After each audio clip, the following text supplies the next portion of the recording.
This video will have spoilers about everything that happens in Tears of the Kingdom. I repeat, there will be spoilers. You have been warned.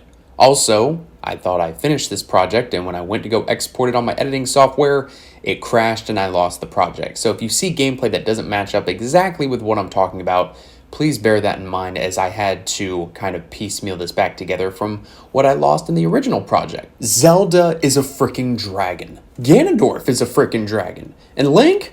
Well, he doesn't become a dragon, but he has Zonai armor that's super overpowered when it's fully upgraded. Welcome to a bit of a different video on this channel. By a large margin, a majority of you that voted in my poll said yes to an in-depth review of Tears of the Kingdom, and the fact that I'm a Yu-Gi-Oh! Based channel talking about Zelda should speak volumes to how much of an impact this game had on me, even though I blasted through and beat the game in 5 days, May 17th to be exact. I love Tears of the Kingdom, but no game is perfect. However, the flaws that this game has is extremely minor and definitely isn't something that should concern anyone. But this is an in-depth review, so with that being said, my name is Avery, and this is an in-depth Legend of Zelda Tears of the Kingdom review. And yes, spoiler alert, it's my game of the year.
I want to start off talking about the gameplay and how the world has changed from Breath of the Wild, and talk about the story last. I want to tackle it in this order because the gameplay is what's really attractive to the masses with this game in particular. Even if you aren't a Zelda fan, the exploration in this open world and the ability to build pretty much anything you want is something anyone can enjoy. I want to tackle the story last because I feel that if you're a Zelda fan, especially if you're all into the lore like I am, you will love this story. If you're just casual, you may think it's just fine or serviceable. So let's get the glowing arm out of the way. Yes, Link got a glow up, literally. This arm given to him by Rauru gives him a few different abilities. Rewind, which lets you rewind objects to their previous position. Fuse, which lets you fuse rocks and other objects with your weapons to give them more durability and or power depending on the item. Ultra Hand, which lets you slap stuff together to create whatever in the Goddess Hylia you want. And then one that you unlock later in the game is Auto Build, which, before the duplication glitch got patched on May 26th, that's the day I'm writing the script, it literally broke the game in half. Auto Build allows you to go through your history of things you've already built and rebuild them for the price of Zonite. You can also build things on the fly if you have the proper Schema Stone. Now, a Schema Stone is essentially a schematic of a buildable that you can use Auto Build to make for you. You want to make a hot air balloon but don't have the proper pieces, use Auto Build and choose the hot air balloon schematic. This broke the game in half with the duplication glitch because you would just duplicate whatever amount of Zonite you need, +1, and then make whatever you want. And yes, I'm aware there's a new duplication glitch at the time of this writing, but not everyone wants to use glitches. I personally enjoyed the glitch, especially in a big sandbox like this. And then you also have Ascend, which lets you travel through a roof or rocks above you, and if you know how to use it, it can be very helpful. These new abilities to play around with definitely give off Minecraft building vibes, and that's not a bad thing. I enjoyed using Ultra Hand in ways obviously not intended to solve shrine puzzles in my own creative way, or using them in the quote-unquote dungeons to solve those puzzles in unique ways. And yes, I'm using air quotes with dungeons because we were promised a return to form with classic-style dungeons, but it's not really that. Regardless, though, I love doing things my own way, and that's literally going to be on my headstone when I die. I always prefer to do things my own way and make my own solutions, and I love that Tears of the Kingdom continues that freedom established in Breath of the Wild, even with these new abilities. Ultra Hand and Ascend are definitely the MVPs here and get the most mileage. Fuse is really only ever good in the early game until you get the Master Sword, and auto build feels like a waste when you're forced to use Zonite. If you already have some pieces of ability you're trying to auto build, it won't cost you as much Zonite, but Zonite is so necessary because of the next thing I want to discuss, the battery system. So the battery system, as I'm going to call it, is what powers the Zonite devices that you use. You can get more battery cells by giving a Zonite construct that you can find at a forge 100 crystallized charges. However, you need Zonite to buy these from other constructs in the game. So I never wanted to waste Zonite on auto build, I would rather just build it myself. But I gotta say, these batteries, once you get a lot of them, feel so fucking pointless. The things that you build eventually die, and by that I mean this. Let's say, for example, you build a hot air balloon. Well, eventually the hot air balloon will start to blink green, which means it's about to disappear and you're going to fall to the ground. So you better jump off before that happens, or you're going to be a Link sandwich on the ground before Ganondorf has a chance to whoop your ass. Which, side note, homeboy's coming for that ass in this game, but we'll get there. But why would Nintendo put a timer on this stuff? Like, if you build a flying machine or something, it doesn't matter how many extra batteries you throw on it. It itself has a set time limit before it farts out on you and dies. Unless I'm trying to get to a Lomé labyrinth, I just go to a Skyview tower and launch off from there. Speaking of which, perfect script writing on my part, let's talk about the new towers in this game. So remember all those Sheikah towers from Breath of the Wild? Well, they're back in the game, but now they're called Skyview towers. But honestly, these things are super cool. You get in one once you activate it, and it shoots you high in the sky, and it makes it really easy to see what's around you, whether it be shrines or chasm entrances to get into the depths. A lot of the shrines have unique ways of getting to them too. It's not just as simple as walking up to one. There's one, for example, that looks impossible to enter, but the entrance is underground, so you have to go into the cave underneath the Skyview tower in order to get in. Luckily, there's only one Skyview tower where you have to climb on top in order to unlock it so you can get in. No more climbing towers. Unfortunately, Nintendo thought it would be great to bring back Korok seeds. You find these around the world to expand your inventory. You can find these if you want. I could care less about these. And now we reach the final portion of gameplay, and that's the new sages. So it's my mission to fight the Demon King with you?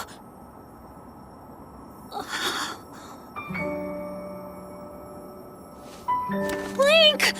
This is so amazing! He is so frickin' cute! We got to use the champions in the last game, now we get to use sages. So a big complaint people had with Breath of the Wild was that once you activated all 4 divine beasts, you basically became an unkillable god with the 4 champions' abilities. I personally like feeling overpowered in video games. You know, the more time you put into it, the more rewarded you become. However, I also see it from the other perspective. Having an ability like Daruk's to block 3 shots before needing to recharge, and if you just so happen to take too much damage, Mifa gives you a free revive. Those 2 abilities alone make you a god in their own right. But I feel what they did with the 5 companions you have in tiers is a bit of a misstep and wasn't handled correctly. I'm hoping at some point they released a patch or fix or something, because right now it just seems so overthought. Allow me to explain. Let's first talk about the 5 sages and their abilities. Sidon is back and is not only engaged to his green fish of a lover Yona, but once you help him at the water temple, he gives you a vow that allows you to call on his ability to give you a water shield whenever you want. Let me go ahead and just spoil this for you now. I've only talked about one sage, and you may already see the problem forming. You have to manually activate the ability of said companion, and not in a menu. No, that would be too easy. Let's say you're in the middle of combat and Sidon is kicking ass, but you want a shield. You have to run into the heat of battle, hoping you don't get hit, and click A near Sidon so he can give you a water shield that protects you from being hit once. Each sage's ability has to recharge, that's understandable, but the fact I have to manually go up to the person whose ability I want to use and press A is definitely not the right way to handle these. And this becomes even worse when you have all 5 companions unlocked running around with you and you're trying to run up to a specific companion to use their ability. I can't tell you how many times I've tried to use Sidon's water shield, but instead I click on Yunobo's fat Goron ass, and now I gotta spin his ass somewhere so I can pick Sidon instead. This needs to be a toggle in the menu or something, because this is way too atrocious. With that being said, let's finish going over the others. Yunobo has the ability to destroy boulders and melt ice by turning into a ball. This can also be used against enemies to send them flying and make them catch on fire. Tulin is the most adorable of the bunch, and he gives you a gust ability to help you fly farther when paragliding. Side note, his dungeon is the best, and the boss fight is the best, full stop. Riju is back and is basically a carbon copy of the Gerudo chick from Breath of the Wild. She spreads out her lightning field over time, and you can shoot an arrow at a specific enemy or in a general area to strike it with lightning. Then we have the new character, Minoru. Minoru is cool in concept. Being able to hop on her construct's back and walk around the depths, not having to worry about the gloom killing your health is fine at all, but I feel the attaching of materials, whether it be weapons or otherwise, is really pointless if you don't have the battery cells to spare.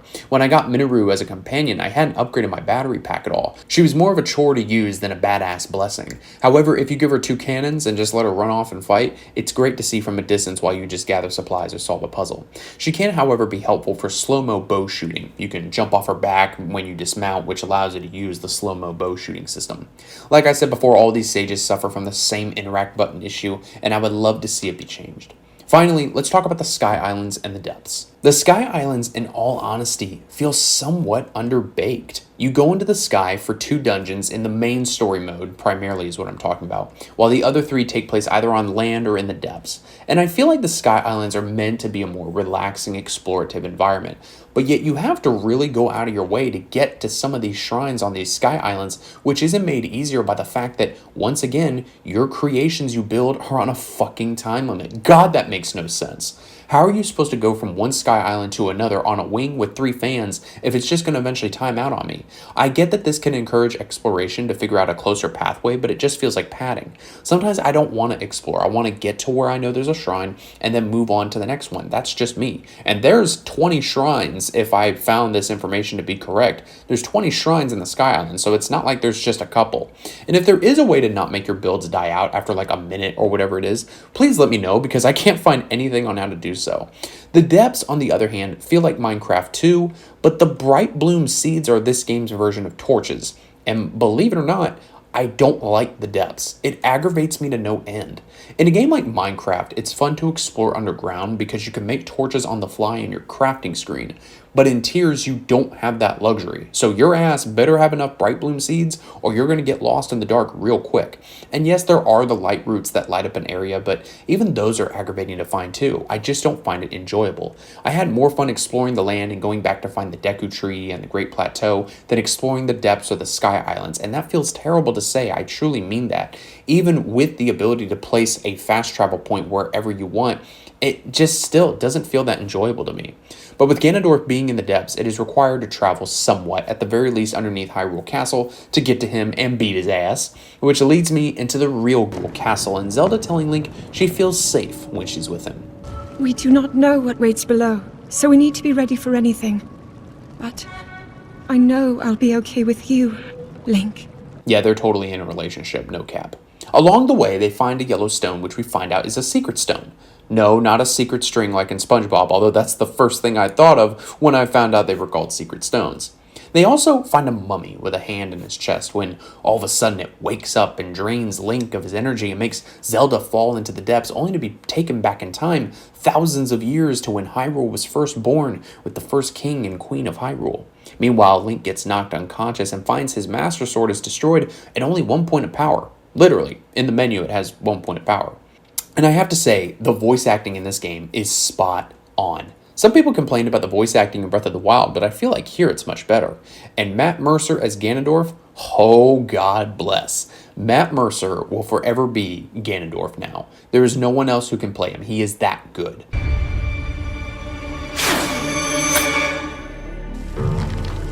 Link! Was that the sword that seals the darkness? The blade that shatters so easily against my power cannot save you from me. Zelda.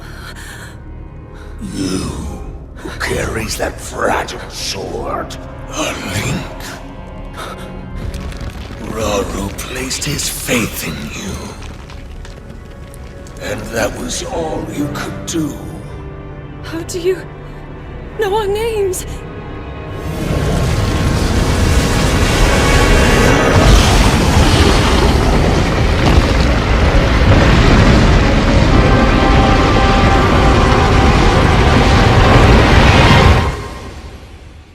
Now, just to kind of fast forward through some of what I'm going to call filler, long story short, you go to different parts of Hyrule solving their issues while trying to find Zelda. The places you go, Zelda keeps showing up, but it turns out to be a fake. What I find cool about this though is once you get your first 4 companions, you go to Hyrule Castle because you see Zelda there. However, when you get to her, she disappears and monsters appear out of nowhere. You do this over a bunch of different parts of the castle, until finally you find her in the Sanctum, only to find out it's Ganondorf using a Phantom Ganon as a puppet. Until you defeat this Phantom Ganon, however, every time a blood moon occurs, you hear an eerie, almost evil voice of Zelda giving a speech about the monsters rising again. Once you beat the Phantom Ganon though, there is no voice, it's just eerie silence as the monsters are resurrected. It was a really nice touch.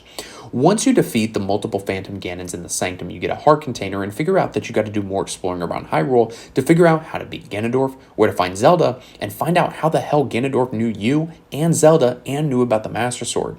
I really liked this mystery behind the story. It gave me motivation to try and figure out what was going on. How did this mummy Ganondorf know about me and Zelda and the Master Sword?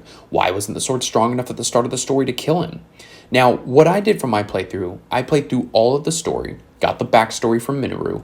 Then, once I had the mission to find Ganondorf, I realized I still had no idea what the story was. I found the Master Sword early once I realized I didn't stand a chance against multiple Phantom Ganons when my weapons were doing close to nothing. Once I got the Master Sword though, it was pretty easy. Interestingly enough, you don't need 14 hearts this time around. You need at least 2 stamina wheels to pull the Master Sword out of a dragon's head. Now, I know I'm sort of jumping around here, but bear with me because this was literally how my playthrough went, and I want you to get a feel for what I experienced. So let's talk about what I did pretty much in the exact order. I got brick-walled with the Phantom Ganons at Hyrule Castle. I went and freed the Deku Tree from the gloom of the Phantom Ganon inside of his body. He told me where to find the Master Sword, and it shows on the map that it's moving. I then fast-travel to the closest spot I can find. I jump off a sky island and realize, oh shit, the Master Sword is in a dragon's head. I luckily have enough stamina to pull the sword, and now have a weapon that doesn't break, but damn, it runs out of energy quicker than in Breath of the Wild. I understand there's a durability system, but Jesus, the Master Sword has to recharge way too often. It's really absurd. I really hope they fix that in a future patch. And now we arrive at the present. I've done the main story beats, I gotta fight Ganondorf, but what's the story behind all this? Then I remember the geoglyphs around Hyrule. I would see them when I would launch from a Skyview tower, but didn't think much of them. Yeah, I looked up online what they were, but without spoilers, I was told to go there for the story and what order to tackle them in. I did one out of order since you can find them in any order, but you can just watch them back in the correct order. And it was then I realized what all happened. And it creates a fat-ass paradox bigger than the windmill paradox from Ocarina of Time. Essentially, the stone Zelda had sent her back in time to the founding of Hyrule where she meets her ancestors Sonia and Rauru. After explaining her situation, they vow to help her. Ganondorf appears and offers loyalty to the king and queen, similar to what he did in Ocarina of Time, funny enough. Also, this is most likely the first reincarnation of Ganondorf since Demise placed his curse on Link and Zelda back in Skyward Sword, so that was really cool to see. Zelda tells Rauru and Sonia about Link and the Master Sword. Ganondorf kills Sonia and takes the Secret Stone and transforms into what looks like Demise, which was dope as hell to see. And this battle that Rauru and the other wielders of Secret Stones have with Ganondorf, they called the Imprisoning War. Now, when I first heard the Zora Sage at the Water Temple say this in the cutscene, I instantly flipped open my Hyrule Encyclopedia book and looked up the Imprisoning War. Zelda mentions it at the start of the game, but for some reason I thought she was talking about the Imprisoning War that's mentioned in The Link to the Past. It was only after the Zora Sage cutscene, however, that I realized after reading the encyclopedia, oh shit, this is a different Imprisoning War. Now, why is all this a paradox? Well, at the start of the game, you see cracked boulders you can't do anything with. It's only when you go to fight Ganondorf and you break the rocks that you see the remaining murals that you saw from the beginning of the game. They show Zelda turning into a damn dragon after swallowing a secret stone, and her taking the Master Sword with her. And that's how the Master Sword gets filled with enough power to beat Ganondorf. Zelda fuses it in her head and transforms into a dragon, since becoming a dragon grants you eternal life, but you lose your sense of self, according to Minoru in one of the cutscenes. The game shows you this in the cutscene you find at one of the geoglyphs, and after finding the last one, you see the light dragon, aka Zelda, flying in the distance. That's when I realized, oh, I was technically supposed to go for the Master Sword then. Oops. But this is all a paradox because the murals themselves can't exist without Zelda going back in time, years before anything else happens in the Zelda timeline as a whole. The founding of Hyrule happens at the start of the timeline before any other game occurs. Rauru couldn't have told Ganondorf about Link and the Master Sword without Zelda going back in time. Ganondorf knew about all this when he was awakened, but Zelda hadn't gone back in time yet. Ugh, it's the windmill thing all over again. Now, does this ruin the story? In my opinion, no. We've seen paradoxes in the past, like I mentioned the windmill paradox from Ocarina of Time. And maybe in some future DLC it will get explained better or expanded on, but at the end of the day, Link fights Ganondorf, he turns into a dragon, and he dies. Yay. All joking aside, I still love this game. I do wish, though, that after you beat Ganondorf, it marks the objective as complete. That's just a personal gripe from me. Just give us the option to refight Ganondorf if we want. Let us see Zelda chilling in the emergency shelter. Give us a post-game where we can rebuild Hyrule but still go to the depths or to the sky. They could do DLC where it's like, hey, we beat the bad guy, but there's still a lot we haven't discovered in the depths or the sky. I think something like that would be perfect. The story still had me on the edge of my seat all the way to the end. And with what I was going through personally during that time, having just quit an extremely toxic job where I was treated like crap, I needed this escape. And I can't thank the developers enough for all their hard work, and I'm forever grateful for this game. The easiest 10 out of 10 I've ever given. I want to wrap things up with just a couple other things that I wish that I would have happened in the game, and even just like little things that they paid attention to detail-wise.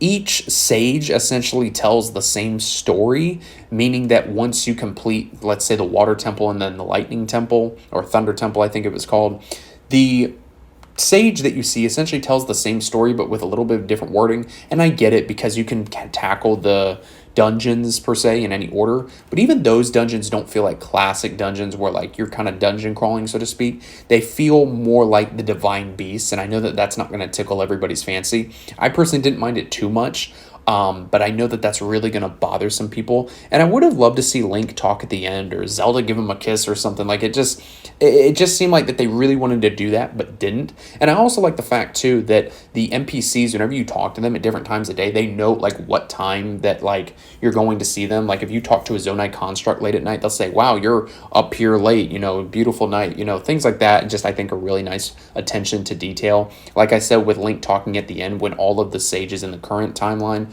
or at the present time period are like giving their vows to Zelda. I would have loved to see Link actually talk there at the end, but I'm sure that that's something Nintendo would never want to do. Overall, I think that this is a fantastic game. I'm thinking that whatever kind of DLC that I'm sure that they'll release will be amazing as well. This is the fastest selling Zelda game of all time, so they're definitely going to put out some DLC, and I'm sure that they'll put out some sort of, I don't know, maybe a third game in the story that they're telling with this universe. Another Calamity Ganon maybe. Who knows? But this was an absolutely fantastic game, and I definitely needed it for my mental well-being, but definitely a 10 out of 10. Thank you guys for watching, and I will see you in the next video.